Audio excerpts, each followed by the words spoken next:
오늘도 주의 은혜와 은총이 저와 여러분 가운데 함께하는 줄 믿습니다. 목자 없는 양, 일꾼 없는 밭이라는 제목으로 마태복음 오늘 20번째 말씀 통해서 함께 은혜 나누기를 원합니다.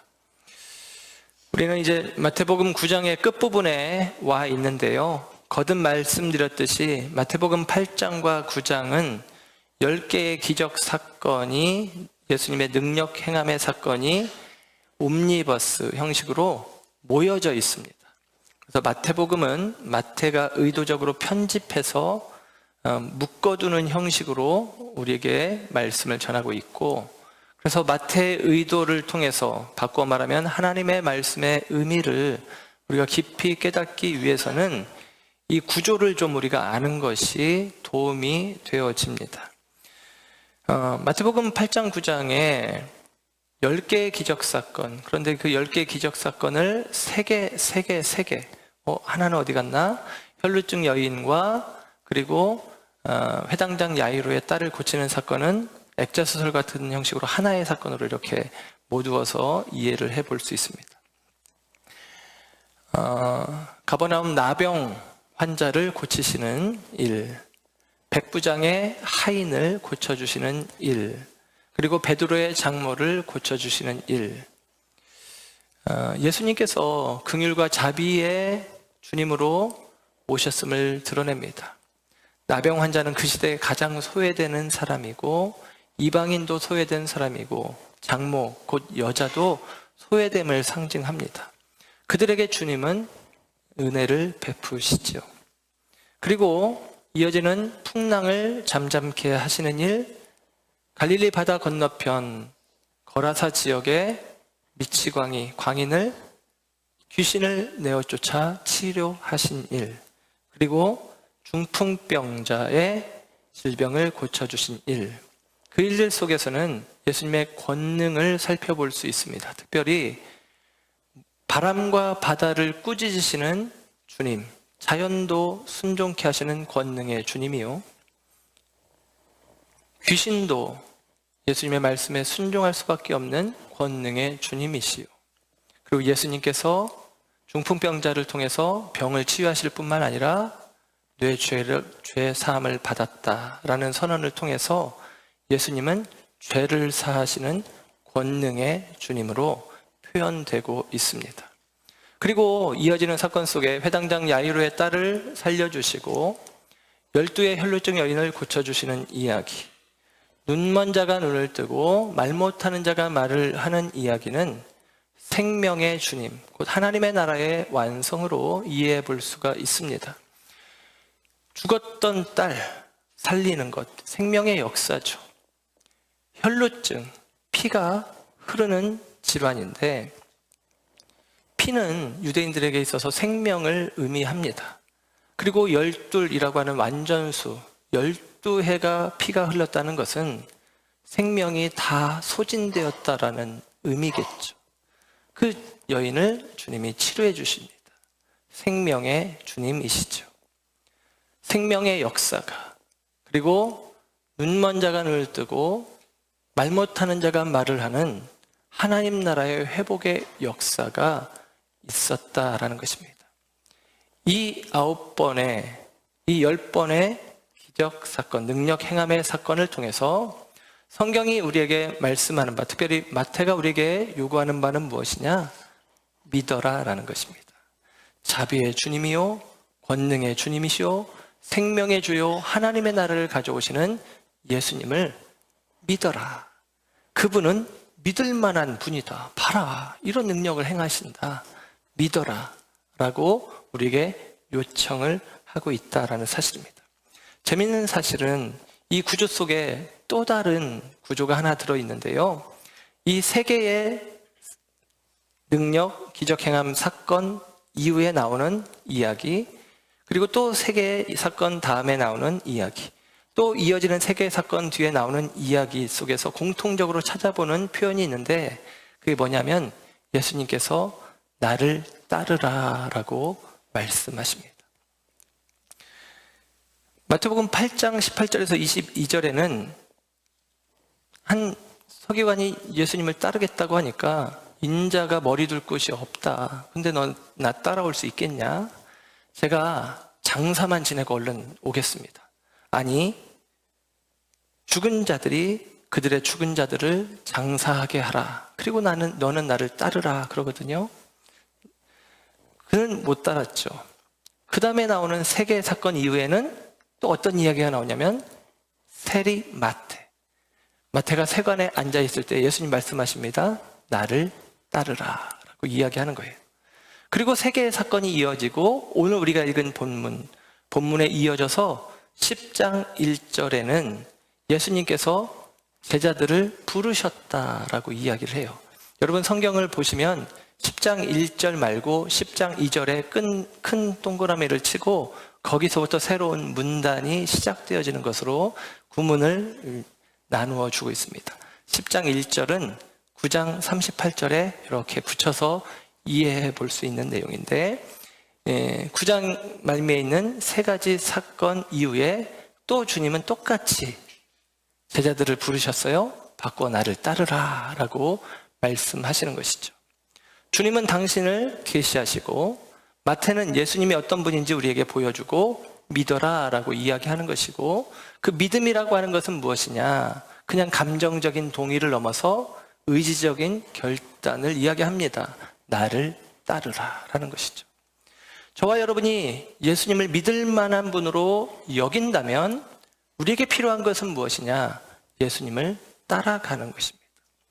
예수님을 따라가는 결단에 어떤 이는 실패하였고 어떤 이는 따를 만한 자격이 없다고 생각했던 세리 마태는 주님의 허용하심 속에 새 부대로 빚으시는 은혜 속에 주님의 제자가 되어지고 오늘 본문 속에서는 이 생명의 역사가 우리 가운데 이루어지고 하나님의 나라가 성취되어지는 사건들, 생명의 일과 보는 일과 말하는 일들이 드러남을 통해서 우리 모두에게 제자된 삶으로 우리를 부르시고 주님이 나를 따르라 라고 요구하고 계신다라고 하는 사실입니다.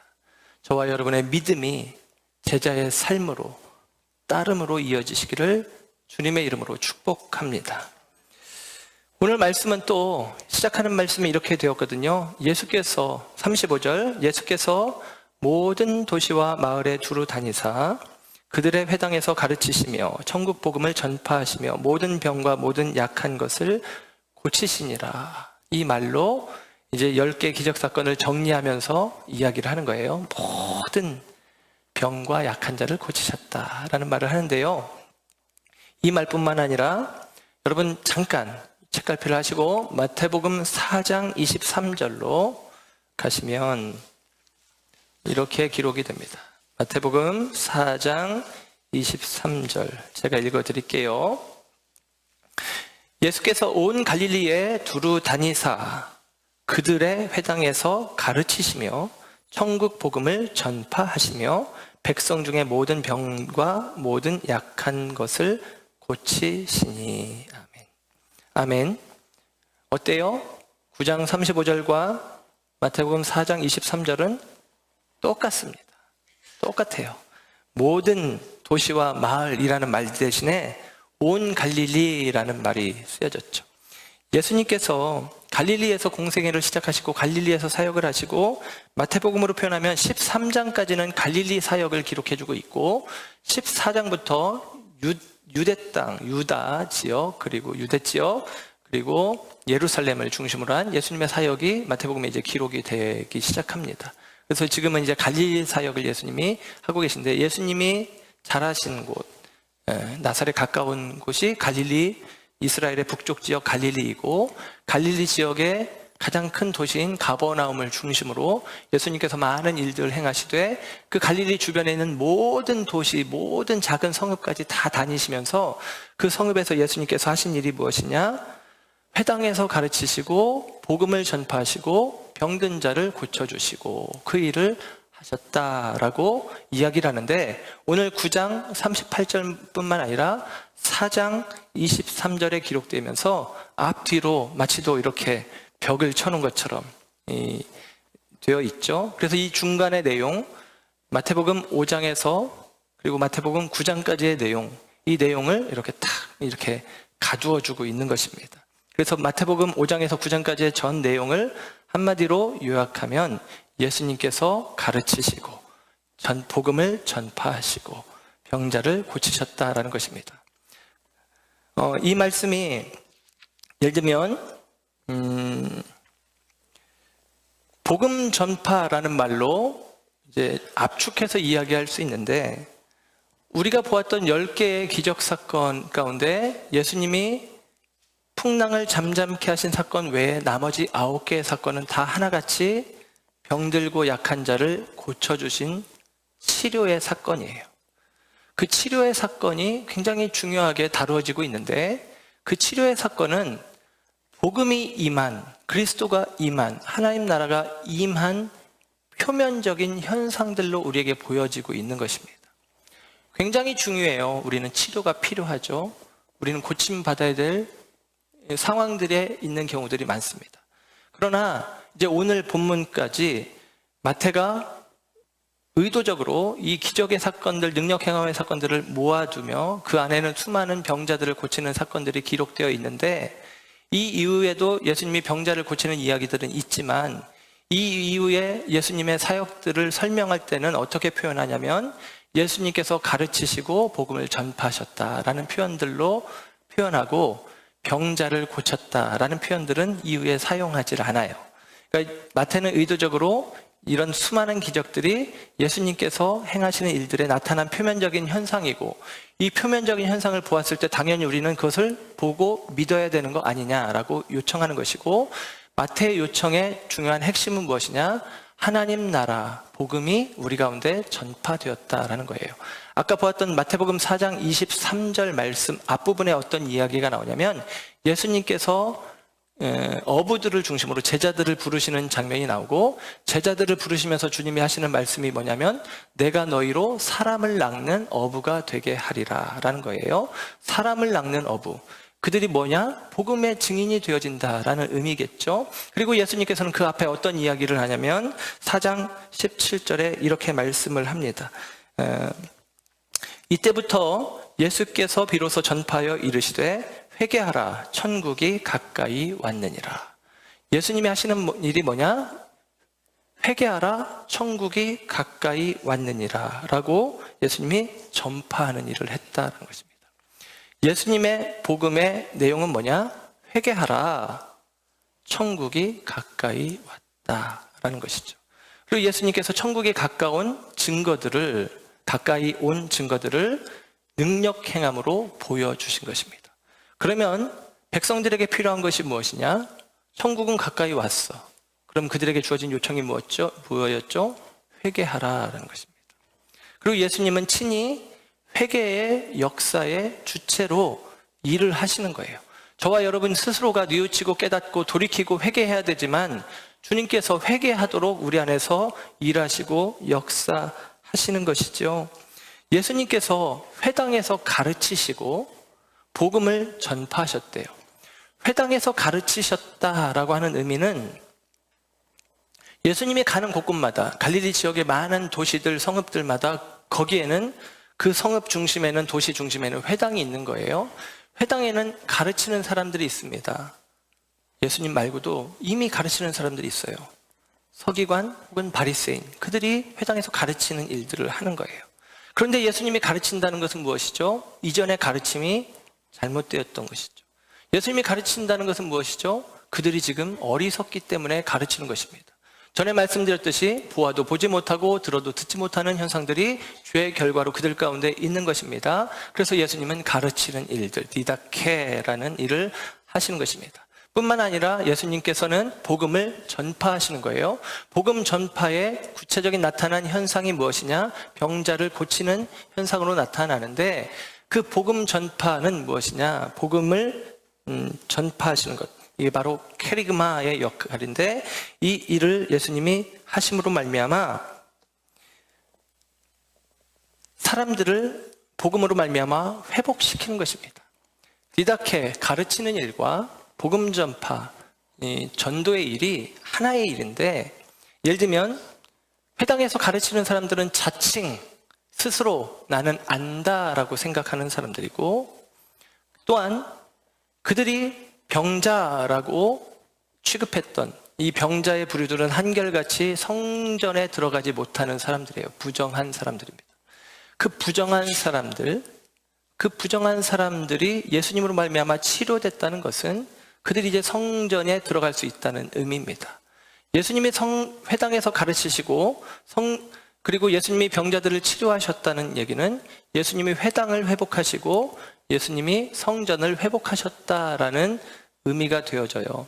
이 말이 무엇이냐면, 예수님께서 회복하러 이 땅에 오셨는데 스스로 나는 가르치는 자야, 나는 알고 있어 라는 사람이나 나는 건강한 사람이야 라는 사람에게는 예수님이 하신 말씀처럼, 내가 의사는 병든 자에게 쓸모 있고 건강한 자에게는 쓸모가 없다라고 하신 말씀 그대로입니다. 하나님 나라 복음은 나는 죄인입니다. 그래서 나는 그리스도가 필요합니다 라고 하는 회개의 마음, 나의 그릇된 길에서 돌이켜 주께로 돌아가는 결단이 있는 마음들이 회개하는 마음들이고, 그들은 그들 가운데 임한 하나님의 나라, 곧 하나님의 나라를 가져오신 예수님의 선언되어진 말씀 속에 있는 산상수훈 같은 말씀 속에 있는 복음, 그 복음으로 말미암아 그들은 회복되어지는 것입니다. 그들의 인생 가운데 하나님의 나라가 회복되어지는 것이죠. 그들의 인생이 이제는 다시금 회개하고 돌이켜 하나님의 통치 속으로 들어가는 것을 뜻합니다. 이것이 저와 여러분 가운데 마태복음을 우리가 보면서 나름 구조를 가지고 생각을 해보면, 이런 구조, 이런 의도를 가지고 썼겠구나 하는 짐작이 모르겠어요. 저는 드는 거죠. 그래서 저는 마태복음을 이번에 새롭게 보면서 솔직히 여러분이 느끼지 못하는 그 흥분됨이 저한테 있습니다. 와, 마태복음이 이런 거구나. 마태가 이렇게 의도적으로 이렇게 구조를 가지고 글을 쓰고 있구나. 그런 생각에 저는 좀 사실은 흥분되는 마음이 있습니다. 마태가 지금 기록한 이 내용들, 예수님께서 가르치시고 복음을 전파하시고 병자를 고치셨다라는 내용을 마가복음은 굉장히 단순하게 표현했어요. 전도라는 한 단어로 표현했어요. 이 모든 것을 전도. 마가복음에는 1장 38절에 이렇게 이야기합니다. 이르시되 우리가 다른 가까운 마을들로 가자. 거기서도 전도하리니 내가 이를 위하여 왔노라. 예수님이 이 땅에 오신 이유를 나는 전도하러 왔다. 가르치고 복음 전파하고 병자를 고치시는 모든 일들이 무엇이냐? 전도라고 마가복음은 표현을 하는 거예요. 그래서 마가복음 1장 38절에 이어지는 39절에 이렇게 기록을 해줘요. 이에 온 갈릴리에 다니시며 그들의 여러 회당에서 전도하시고 귀신들을 내쫓으시더라. 이 모든 일들이 한마디로 전도라고 하는 것이죠. 예수님은 전도하신다라는 것입니다. 근데 이 마가복음 말씀 1장 38절 말씀 앞에 어떤 이야기가 나오냐면, 예수님께서 아직 새벽 어두울 때에 밝지 않았는데 예수님이 기도하고 계셨다는 거예요. 그때 시몬과 다른 제자가 와서 예수님에게 말합니다. 지금 사람들이 예수님을 찾고 있어요. 그랬더니 예수님이 그래? 그럼 얼른 가자 하고 예수님이 나서십니다.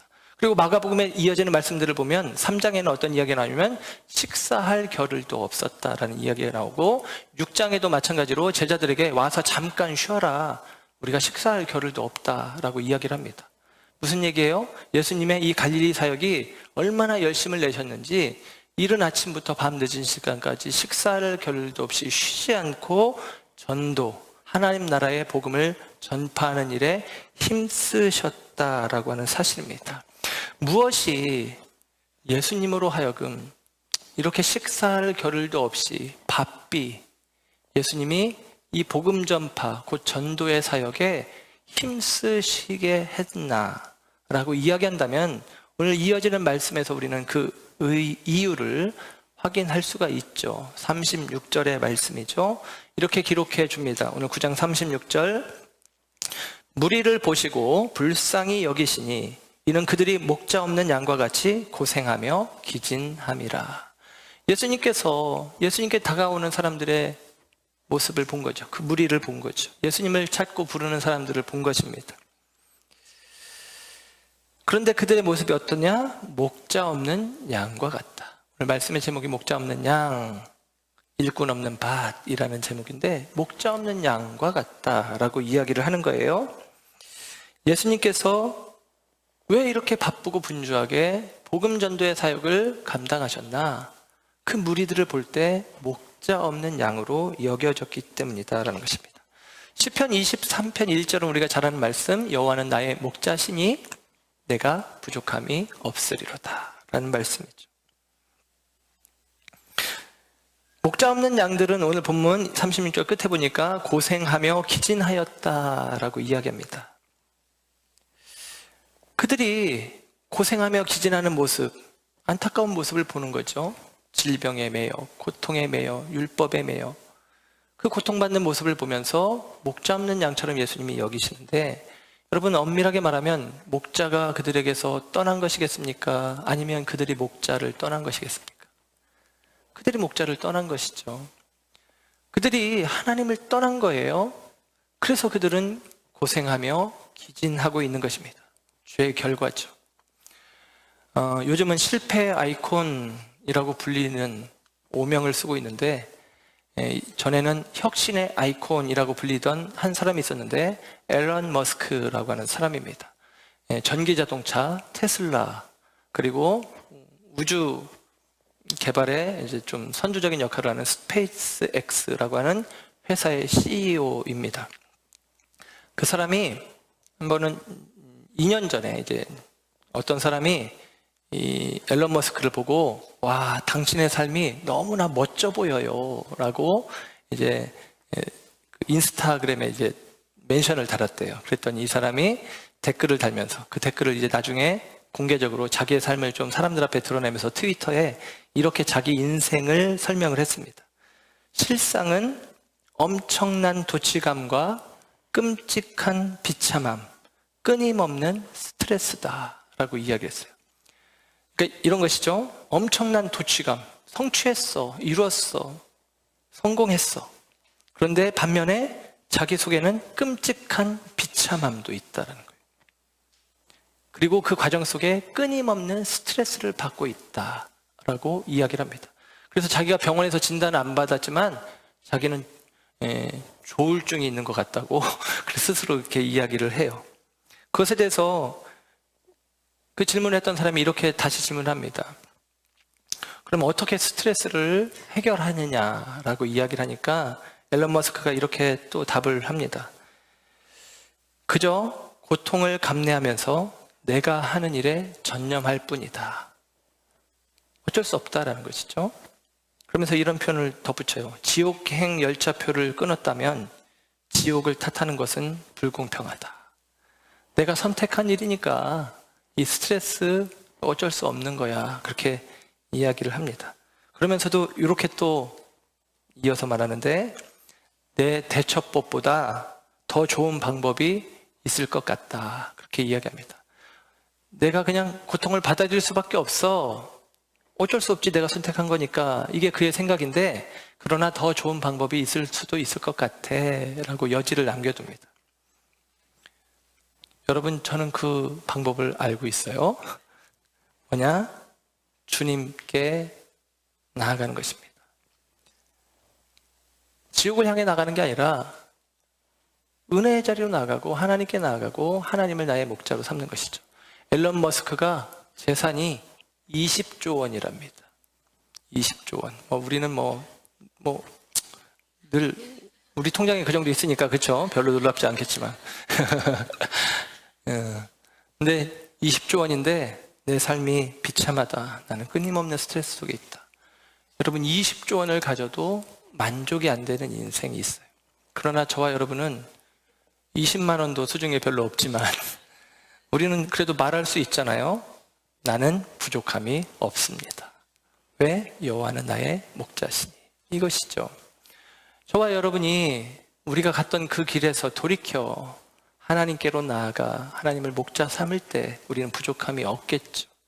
그러나 우리가 또 다른 의미의 세상적인 만족을 쫓아 이사야서의 표현처럼 각기 제 길로 가버리는 그릇된 선택을 할 때에 우리는 목자를 떠나 목자를 잃을 뿐만 아니라 목자 없는 양이 될 뿐만 아니라 더 비참한 것은 그 목자 없는 양은 다른 목자가 그 양을 차지합니다. 그런데 그 다른 목자는 하나님 같은 목자가 아니에요.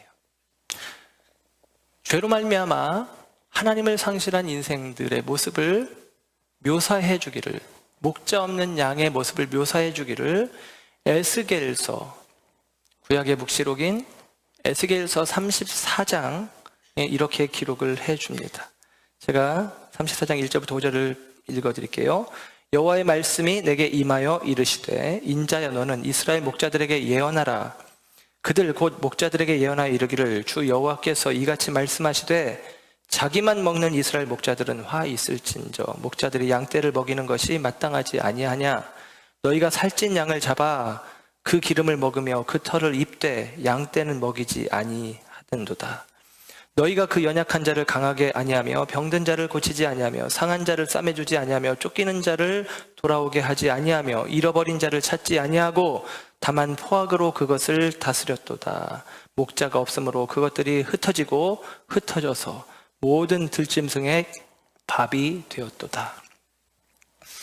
이게 에스겔이 보는 목자 없는 양들의 모습이라는 것입니다. 그런데 그들이 목자 없는 게 아니라 목자가 있는데 양을 잡아 기름을 먹고 양을 잡아 그 털을 입고, 그러나 양에게 먹이는 주지 않고, 양이 어려움을 겪을 때 도와줘야 되는데 그렇게 하지 않고, 예수님이 요한복음 10장에서 나는 선한 목자다, 선한 목자는 양들을 위하여 목숨을 버린다 라고 말씀하세요.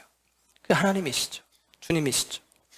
반면에 예수님께서 선한 목자와 반대편에 목자를 놓는데, 선한 목자의 반대말은 악한 목자, 나쁜 목자 같은데 성경은 예수님은 삭군이라고 이야기를 합니다.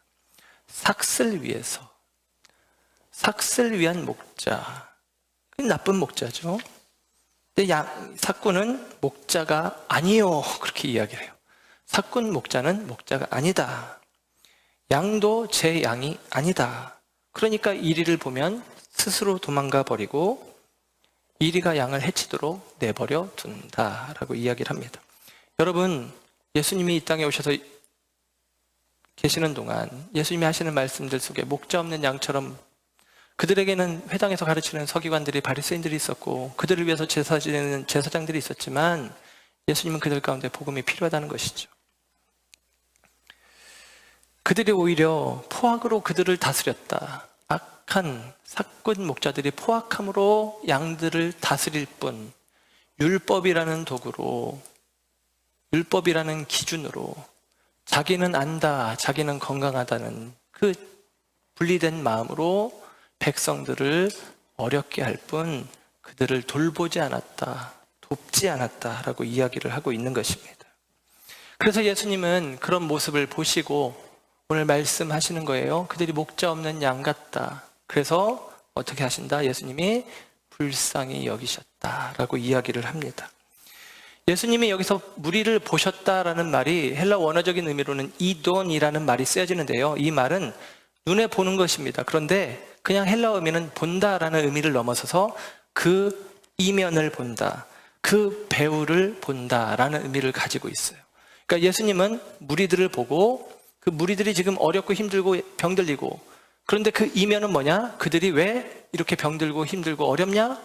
왜 그들이 고생하고 그들이 왜 기진하냐? 목자가 없기 때문이다 라고 예수님은 그 이면을, 그 중심을 꿰뚫어 보신 것입니다. 그래서 예수님은 불쌍히 여기는 마음을 품는 거예요. 그 불쌍히 여기는 마음, 그 마음이 오늘 저와 여러분이 품어야 될 마음인 줄로 믿습니다. 예수님이 그 모습을 보고 그때에 불쌍하게 여기는 것입니다. 그들을 보고, 무리를 보고 불쌍히 여기셨다. 이 말이 영어 성경에는 이 불쌍히 여긴다는 말이 compassion이라는 말로 쓰여져요. 우리 아카페에서도 compassion이라는 기부단체에 후원을 합니다. 이 compassion이라는 말은 함께, passion, 고통, 그런 단어예요. 함께 아파한다, 함께 고통받는다, 고통에 동참한다, 그런 의미가 compassion이라는 의미를 가지고 있습니다. 예수님 불쌍히 여기셨다라는 얘기는 예수님이 고통에 동참하기 위해 우리 가운데 오시잖아요. 아침부터 저녁까지 분주하게 예수님을 찾는 무리들을 찾아가시잖아요. 그게 바로 예수님이 불쌍히 여기시는 모습입니다. 마음이 아니라 구체적인 행동이기도 한 것이죠. 또한 이 불쌍히 여긴다는 말은 헬라어 원어적인 의미로는 스플랑크니조마이라는 말이 쓰여져요. 전에 우리가 부흥회하면서 올 초에 부흥회하면서 이선희 교수님 오셔서 하나님의 사랑을 세 가지로 설명하면서 첫 번째 설명한 게 스플랑크니조마이라고 하는 것입니다. 하나님의 긍휼의 사랑이라는 거예요. 이 긍휼의 사랑으로 우리를 사랑하신다라는 거예요. 하나님이 우리를 불쌍히 여기신다. 스플랑크니조마인데요. 이 스플랑크니조마이라는 말은 스플랑크논이라고 하는 말에서 왔어요. 스플랑크논이라는 말은 창자라는 뜻이에요. 창자. 우리 뱃속에 있는 창자. 근데 이 창자가 아픈 거예요.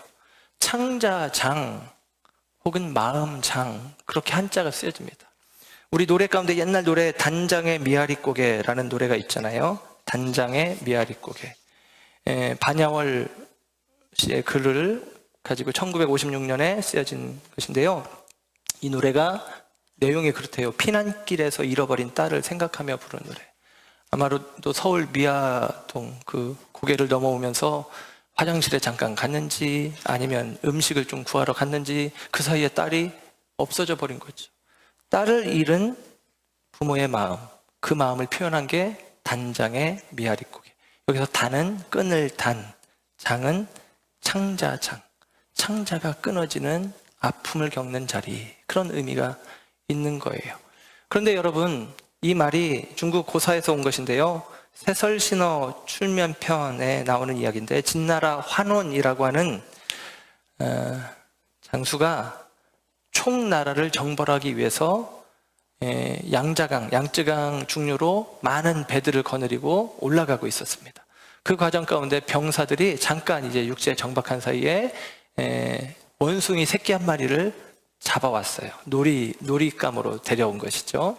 그런데 그 원숭이를 싣고 이제 다시 배를 타고 가는데 뒤늦게 발견한 어미가 100리가 넘는 길을 그 나무를 막 이렇게 붙잡고 달리면서 쫓아오다가 이 배가 아주 좁은 협곡을 지나갈 때에 이 나무 위에서 배 위로 펄쩍 뛰어오른 것입니다.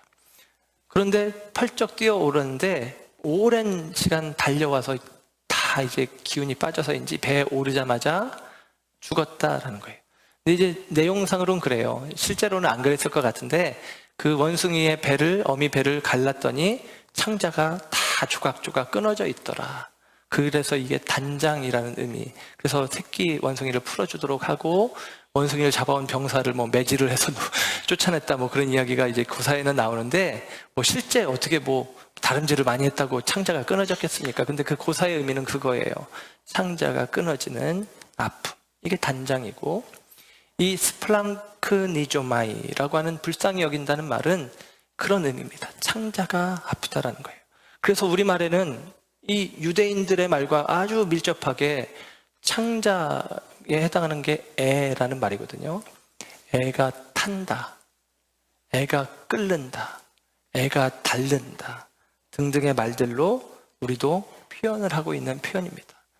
그래서 이 창자로부터 아픔을 느끼는 것, 이 깊은 아픔이 예수님에게 있었다라고 이야기를 하는 것이죠. 그리고 제가 말씀을 준비하면서 하나를 더 보니까 수화, 말 못하는 분들이 쓰는 수화에 이 불쌍히 여긴다, 긍휼이라는 말을 이렇게 수화로 표현을 하더라고요.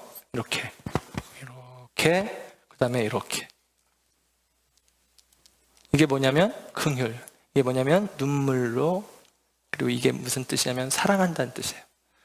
눈물의 사랑, 그런 의미겠죠. 의미가 있는 것 같아요.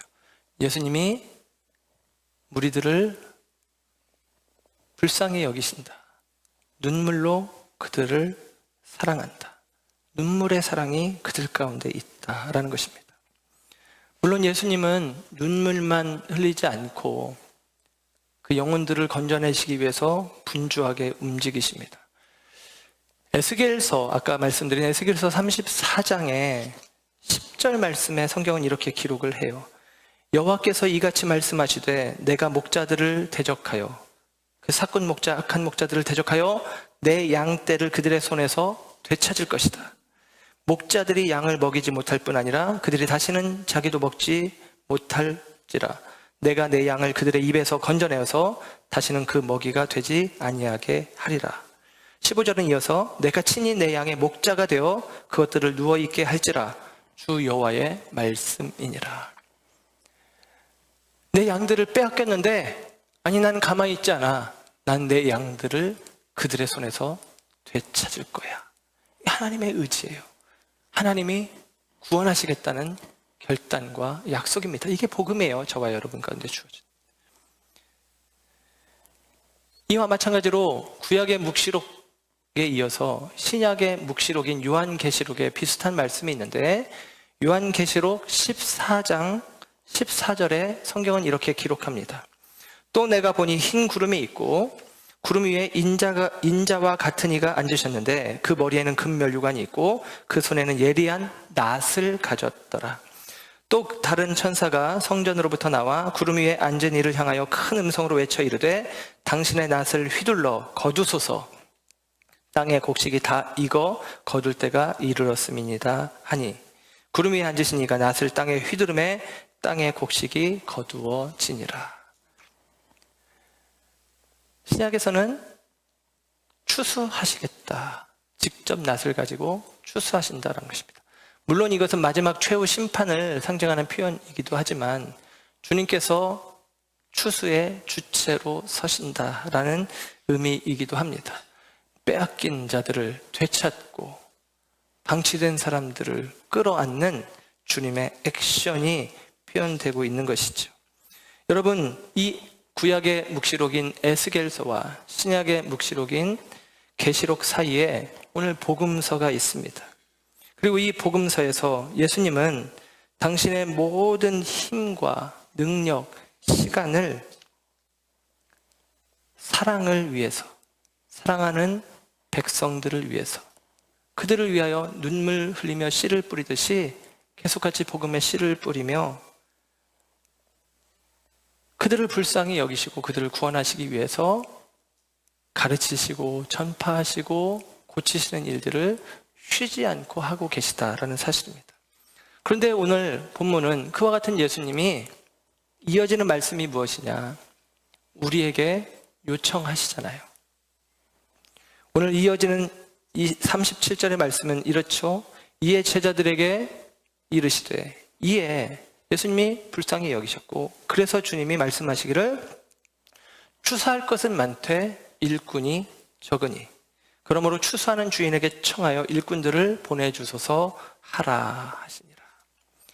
추수할 것은 많은데 일꾼이 적다라는 것입니다. 주님 자신이 추수꾼이 되어져서 주님 자신이 목자가 되어주셔서 백성들에게 나아가 아침부터 저녁까지 수고하고 애쓰고 밥 먹을 겨를도 없이 열심히 분주하게 그렇게 일하고 계신데, 주님이 안타까운 것은 주님이 하나님이신 것이 분명하지만 주님은 또한, 이 복음서에 있는 주님은 육신을 입고 이 땅에 오신 사람이신 예수님이라는 사실입니다. 주님을 필요로 하는 것은 많이 있지만 주님의 몸은 하나 있죠. 주님이 이곳저곳 다니지만 이곳저곳 모든 곳에서 다 목자가 없고 모든 곳에서 다 일꾼이 필요한 상황이다라는 것입니다. 그래서 주님 말씀하시는 거예요. 일꾼을 보내달라고 기도하라라고 이야기하는 것입니다. 추수할 것은 많되 일꾼이 적으니 일꾼을 보내주소서. 여러분, 이 말은 저와 여러분을 향한 촉구 아닙니까? 우리 자신이 일꾼이 되어져야 된다라는 의미일 것입니다. 예전에 유명한 영화 죽은 시인의 사회에서 나온 이 키팅 선생님이 한 유명한 말, 카르페 디엠이라는 말이 있죠. 이 말은 현실에 충실하라라는 말이에요. 여러분, 이 말이 오늘 저와 여러분에게 적용되었으면 좋겠다라는 생각을 합니다. 주님이 오늘 목자 없는 양들을 보며 누가 그들의 목자가 되어줄까? 누가 이 밭의 일꾼이 되어줄까? 일꾼을 보내주소서라고 이야기하시는 이 말씀 속에서 저와 여러분을 향한 주님의 부르심입니다. 그래, 내가 그 일을 해야지. 그런데 우리 안에는 이런 마음이 드는 거죠. 아직은 때가 아니다. 나는 아직 준비가 안 됐다. 여러분, 추수는 때를 놓치면 할 수가 없습니다. 때를 놓쳐서 수확을 하면 상품 가치가 떨어지는 것이죠.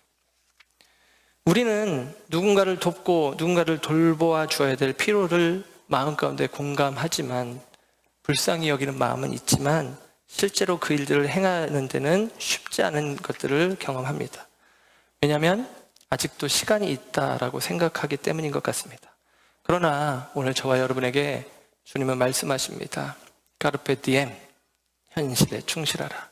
지금 우리를 부르신다라는 것입니다. 아까 말씀드렸듯이 믿는다라는 것은 마음의 동의를 넘어서서 주님을 따른다라는 결단의 촉구가 있었던 것이죠. 이것이 우리 가운데 오늘 필요하다라고 하는 사실입니다. 요한복음 4장 35절에는 이런 말씀이 있어요. 너희는 넉 달이 지나야 추수할 때가 이르겠다 하지 아니하느냐. 그러나 나는 너희에게 말하노니 너희 눈을 들어 밭을 보라. 희어져 추수하게 되었도다. 우리 생각으로는 아직 4달의 시간이 남아있다라고 생각하는데 예수님은 말씀하는 거예요. 아니다. 지금이다. 지금이 추수되다. 지금 일꾼이 필요하다라는 것입니다. 저와 여러분이 오늘 주님의 일꾼으로 서시기를 결단하는 믿음의 결단들이 있기를 주님의 이름으로 축원합니다. 우리가 예수님의 이야기를 보았잖아요. 이 기적의 사건들을 보았잖아요. 예수님이 믿을 만한 분이라는 사실을 인정하잖아요. 그리고 예수님에 대한 믿음의 고백이 우리 가운데 있어서 주님을 믿는다라고 우리가 입술로 고백했다면 거기서 멈추지 마시고 내가 믿음과 따름을 시간차를 4달의 시간으로, 아니면 내가 아직은 준비 안 됐으니까, 내가 아직은 좀 부족하니까, 내가 아직 훈련이 안 됐으니까, 이게 아니라 주님은 요청하십니다. 나를 따르라. 지금이 추수할 때다. 지금 일꾼이 필요하다라고 이야기하는 것이죠.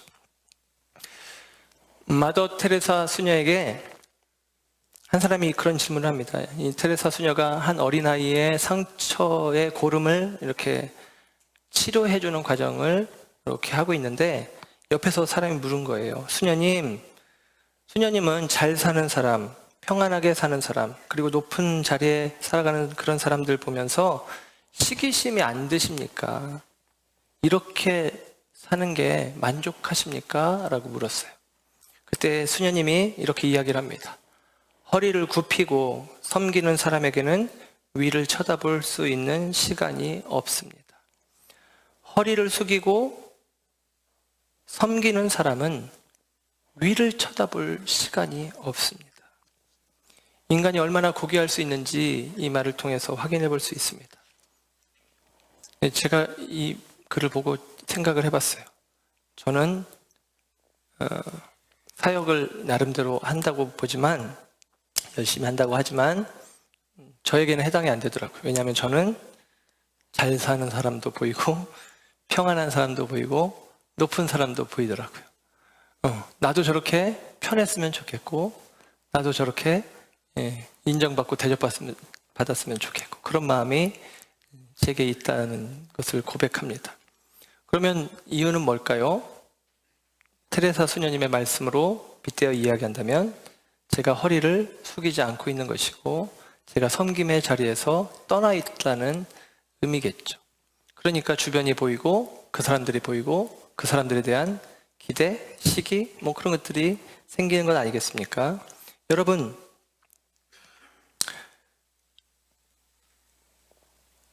주님이 우리를 보시고 이 돈, 그 이면을 보시고 보지 못하고 있는 것들을 주님은 보시고, 그리고 주님이 그들을 보셨다는 얘기는 그들을 집중하고 있다는 것입니다. 그들만 보고 있다는 것이죠. 그래서 저는 요즘 드는 생각 중에 하나가, 요즘 기도 제목 중에 하나가 은근히 제가 요즘 최근에 느낀 게, 저희는 좋아요. 예를 들면 예수님이 신랑집에 있을 때 금식할 이유가 없다라고 얘기한 것처럼 우리 교회는 감사하게 부흥하고 있고 안정되고 있고 우리 성도님들도 신앙생활, 교회 생활을 그래도 만족해하는 편인 것 같고 또 그런 이야기들이 많이 들려오고, 그래서 별로 염려할 게, 걱정할 게 없는 상황입니다. 그래서 저도 부지간에 즐기는 마음이 제 안에 있기도 하지만, 그러나 이 말씀 앞에서 다시 한번 생각해 보는 것은 주님께서 불쌍히 여기시는 무리들이 있고, 오늘 제가 그 마음들 속에서 온전한 마음을 품지 않고 다른 시기하는 마음, 질투하는 마음, 동경하는 마음, 그런 마음들이 제 안에 있다는 얘기는 제 시선이 고정되지 않았고 혹은 물이 목자 없는 양들에게 있지 않고 그 목자 없는 양이 아니라 사꾼 같은 마음으로 나는 지금 양들을 통해서 교회의 부흥을 통해서 배부르니까 만족하니까 라고 하는 생각 속에 저도 모르게 젖어 있다라는 생각이 듭니다. 그래서 요즘 기도하고 있어요. 주님, 눈물 좀 주세요. 다시 눈물의 사랑을 회복했으면 좋겠습니다. 그런 기도를 하고 있습니다. 여러분, 그건 아니겠어요? 물론 우리는 복음이 생명이 주어졌기 때문에 기뻐합니다. 그러나 생명이 주어진 우리들이 해야 될 일은 무엇이냐? 생명이 아직 없는 자들을 위해서 우는 것입니다. 우리는 먼저 주님으로 말미암아 추수되어진 사람들입니다. 우리를 주님께서 당신의 복음의 낫으로 거두어 드렸습니다. 그리고 저와 여러분들에게 말씀하시는 거예요. 아직도 추수할 것이 많은데 일꾼이 없네. 너희들에게는 내가 목자가 되어줬는데 아직 목자 없는 사람들이 많네. 누가 가야 되겠느냐라고 우리에게 말씀하시는 것이겠죠. 여러분, 저와 여러분이 이 추수의 일에 동참한다는 것은 그리스도의 동역자가 되어진다는 놀라운 축복된 선언이기도 합니다.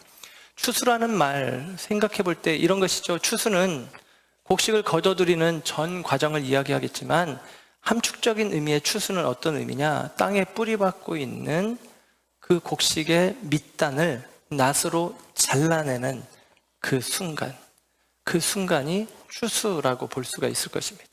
저와 여러분의 생애 가운데 우리가 추수라고 하는 의미는 뭐냐면 저와 여러분이 세상에 뿌리박고 있는 우리들을 주님께서 복음의 낫으로 바꾸어 그 복음의 예리한 낫, 십자가로 우리를 세상과 분리시키는 것입니다. 그리고 그 과정 속에는 아프죠. 그 과정은 어렵겠죠. 그 과정은 고통스러울 수 있겠습니다. 그러나 그 과정을 통해서 저와 여러분들은 하나님 나라 곳간에 들여지는 것입니다. 그리고 오늘 저와 여러분에게도 주님은 요청하십니다. 일꾼으로서 나아가 주님이 하시는 것처럼 누군가의 목자가 되어주고 일꾼 없는 밭에 일꾼이 되어주는 과정. 그 과정 속에 우리가 해야 될 일은 무엇이냐? 우리가 붙잡은 바 그리스도의 복음, 십자가의 복음을 들고 가는 것입니다. 그리고 그 십자가의 복음이 우리 가운데 주는 놀라운 교훈 하나는 주님께서 나와 같은 자를 쭉정이로 여기지 않고 알곡으로 여겨주셔서 은혜 베푸셨다라는 사실입니다. 마태복음 8장과 9장에 나오는 모든 인생들은 세상의 눈으로 볼 때 쭉정이들입니다. 문둥병에 걸렸어요. 중풍병에 걸렸어요. 앞을 못 봐요. 혈루증의 여인이에요. 쭉정이 같은 인생들입니다. 그러나 주님은 그들을 쭉정이로 여기지 않고 하나님 나라 알곡으로 여기셨다는 것입니다. 이것이 저와 여러분에게 주어진 은혜고, 목자 없는 양들을 보며 그들의 고통당하고 그들의 아파하는 모습, 그들의 못난 모습, 볼품없는 모습 보며 아이고 저들은 쭉정이네 하고 우리가 그들을 외면할 것이 아니라 그들이 나와 같이 하나님 나라의 알곡이 되어질 수 있다는 사실을 인정하고 그들 가운데 우리 안에 있는 여호와는 나의 목자시니 하나님을 붙잡은 그 마음 가운데 있는 기쁨과 평안으로 우리 가운데 주어진 예수 그리스도의 십자가의 복음으로 주님이 가지신 그 마음, 불쌍히 여기는 마음, 그들을 바라보며 창자가 끊어지는 마음으로 눈물의 사랑으로 저와 여러분들이 나아가야 하겠다라는 것입니다. 그리고 이 요구 앞에 오늘 우리가 기억해야 될 말 까르페 디엠, 다음이 아니라 4달 후가 아니라 지금이라는 사실을 기억하시며 주님의 부르심에 응답하는 저와 여러분 모두 되시기를 주님의 이름으로 축원합니다. 기도하겠습니다.